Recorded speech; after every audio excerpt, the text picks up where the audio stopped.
All right, what's on the bench? This was sent into the channel for a review.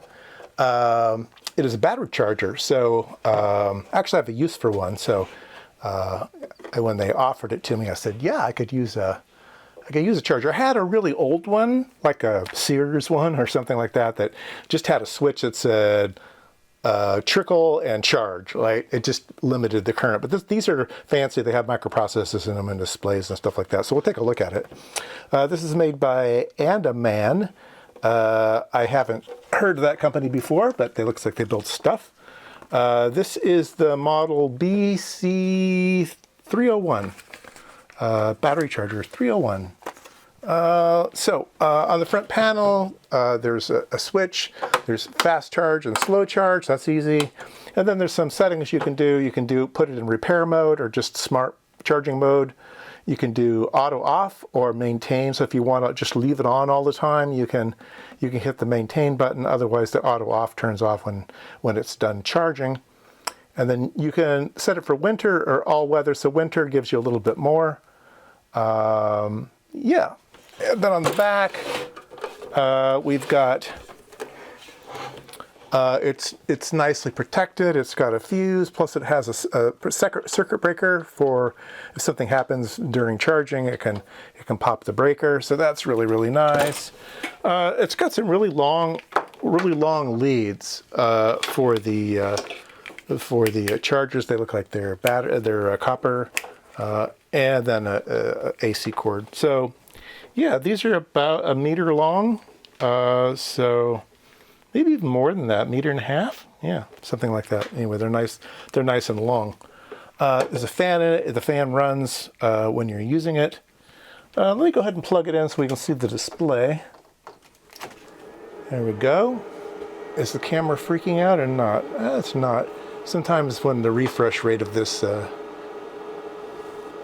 beats with the camera, but I think you can see everything here. We've got smart mode, repair mode. So these they aren't terribly visible, but auto off and maintain. So normally you would have smart, auto off, and all weather, right? And then you would either just say slow mode or fast mode, right? And you can see the voltage change a little bit. In slow mode, it's charging at 13.5, and in fast mode, it's charging at 14.7. It's got a built-in display and everything. Very, very nice. All right. And you can hear the fan going there. Let's take a look at the manual. So it automatically detects either a 12 volt or 24 volt lead acid. So this is a lead acid charger. Don't use it on other things. Charging current from 0 to 15 amps. Weighs 10 pounds. The instructions are exactly what I just said. Here's charging times. That might be of interest. The camera's blowing out. Let me change that. So depending on your amp hours, it's going to take different times. So a 12 amp hour battery is going to do 3 hours, 45 amp hours, 70 amp hours. So, somewhere in the 12-hour range, something like that. Fast is going to do 9 hours. So, maybe 50% difference. Yeah, there we go. Let's see here.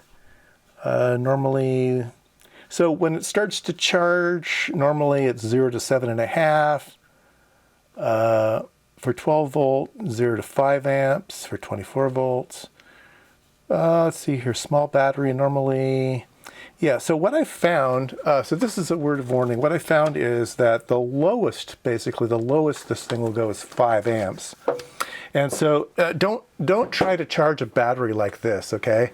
Even though you might be tempted, it's a 12-hour lead acid, right? It's 7.2 amp hours. So 5 amps wouldn't be terribly. That's less than 1 C, right? But this particular battery, it has on it marked less than 2.1 amps of initial current. So yeah, so not for this, but for bigger batteries, okay? All right, so we'll go outside and we'll test it. I've got 2 things I can charge, two items that have kind of, one has a dead battery, one has kind of a, it hasn't been driven for a while, so it probably just has a real weak battery. One of them is a motorcycle, one of them is a car. So yeah, let's go outside and try it out. Okay, first test is going to be a Yamaha motorcycle. What is this? That's a 2015 Yamaha FZ07. Okay, there you go. And we got a battery over here. So I'm going to let you put the things on. I don't know where they go. Same as anything else. Connect red to red. Red goes on to red. I'm not a bike guy. I've had lots of cars. Works the exact same. It's just the actual Where it terminals are smaller. Yeah. They're kind of a pain in the ass.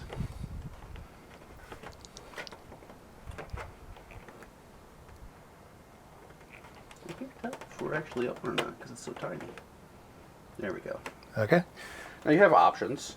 You obviously don't want to connect it to it because it's just like any other battery. Yeah, right. You normally want to find a spot for a frame. That works fine. Okay. So let's go over to our machine here. And before you do it, if you want to check, we have no power. Oh.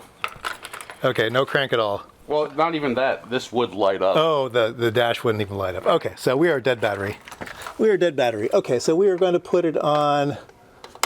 So if you're using this out in the sunshine, be aware that you're not going to be able to read these LEDs. So that's one kind of fail here. Let me move the charger to the shade. Okay, let's just turn this thing on here, and it says that we are charging, and it's set to.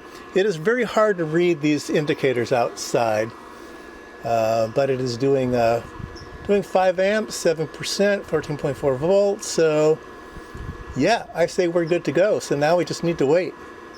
But yeah, I wish these things were easier to read. I don't know if it shows up on camera. It's even kind of hard to film it here. That is actually indicated as smart, not repair. And down here we have, that one says maintain. I think this one we can hit the auto off. Yeah, so we'll set that to auto off, and we're all winter, all weather, and we're on slow charging. Let's go ahead and hit it to fast charging. Let's see what that does. Go back to fast charging, and we are again smart auto off. Okay, that didn't change, but we are now charging, and yeah, we'll just have to wait. I'll set my timer. Okay, well, if your battery's dead, this isn't going to fix it. It failed on the motorcycle, but if it's just a weak battery, then it charges just fine on the car. So there you go.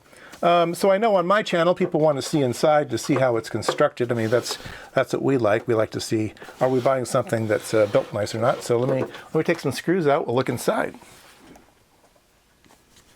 All right, there you go. Wow, look at this big toroid, right? That's a high quality transformer there.